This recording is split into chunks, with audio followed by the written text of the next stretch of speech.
আজকে সন্ধ্যার সময় একটা দিঘির মতো একটা পুকুর আছে, এই পুকুরের পাশে আমি দাঁড়াইছি।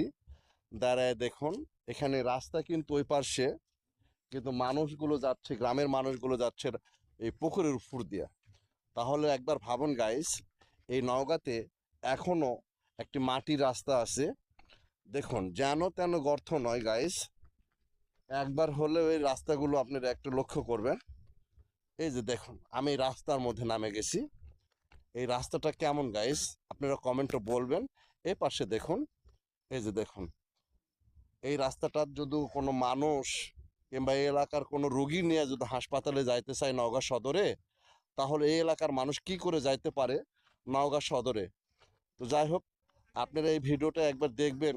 দেখে যদি আপনাদের ভালো লাগে তাহলে অবশ্যই লাইক কমেন্ট করে অন্যকে দেখার মতো পরিবেশ করবেন।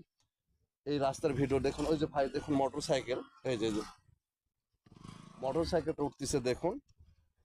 আপনারা একবার ভাবুন, দেখুন উনি কিন্তু রাস্তার থেকে অনেক দূর দিয়ে যাচ্ছে। এভাবে এই এলাকার মানুষের জীবন দেখুন। এই যে আমি এই রাস্তাটা তুলে ধরতেছি। তো যাই হোক ভাই, আপনারা সবাই ভিডিওটা বেশি বেশি করে শেয়ার করবেন, যেন এই রাস্তার ভিডিওটা সবাই দেখতে পায় এবং সবার মাঝে যেন ছড়িয়ে যায়। এই কামনা করে আজকের মনে বিদায় নিচ্ছি।